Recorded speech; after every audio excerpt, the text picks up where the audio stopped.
सरकारी बंगले को लेकर प्रदेश की सियासत में एक बार फिर से चर्चा शुरू हो गई है। पूर्व डिप्टी सीएम सचिन पायलट, पूर्व कैबिनेट मंत्री विश्वेंद्र सिंह और रमेश मीणा के सरकारी बंगले खाली करने की मियाद 14 सितंबर यानी आज सोमवार को पूरी हो रही है। इसके बाद नियमानुसार उन्हें बंगला खाली नहीं करने पर 10,000 रुपये प्रतिदिन का जुर्माना देना पड़ेगा। ये तीनों अब सिर्फ विधायक हैं और विधानसभा के विधायक आवासों में ही रह सकते हैं।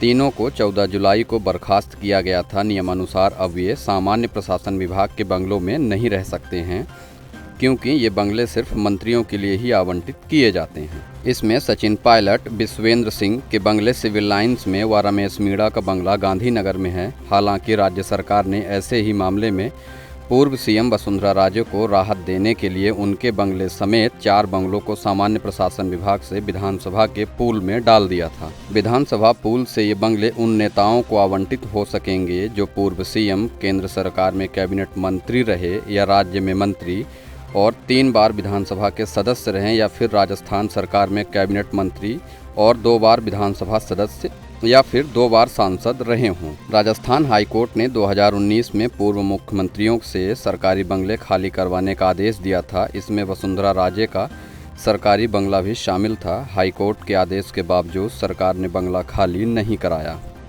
हालांकि कांग्रेस नेता और पूर्व मुख्यमंत्री जगन्नाथ पहाड़िया से बंगला खाली करवा लिया गया था, जबकि वे भी पूर्व सीएम होने के नाते इन नियमों के दायरे में आते थे।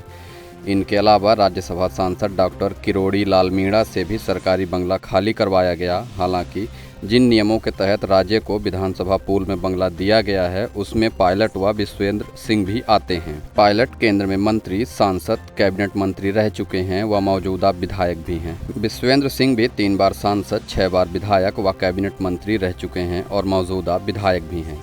लेकिन रमेश मीणा सिर्फ कैबिनेट मंत्री रहे हैं और विधायक हैं, इसलिए वे विधानसभा के पूल नियमों में भी नहीं आते हैं। हालांकि विधानसभा पूल में बंगला शामिल करने के लिए इन्हें सरकार के सामने आवेदन करना होगा, उसके बाद ही ये बंगले उन्हें आवंटित हो सकेंगे। खैर, इन सब मामलों पर विश्वेंद्र सिंह का कहना है कि मुझे अब तक कोई नोटिस नहीं मिला है। मेरी सीएमओ से भी बातचीत हुई है, वहाँ से भी यही कहा गया है कि किसी तरह का कोई नोटिस जारी नहीं हो रहा है। फिर भी अगर नोटिस मिलता है तो मैं 12 घंटे के अंदर बंगला खाली करवा दूंगा। खैर, अब हमें इंतजार करना पड़ेगा कि अशोक गहलोत क्या कदम उठाते हैं। क्या अशोक गहलोत सचिन पायलट या उनके समर्थक विधायक मंत्रियों को सरकारी आवास से बाहर करते हैं, या फिर उन्हें वसुंधरा राजे की तरह ही सरकारी बंगला आवंटित रहने देते हैं।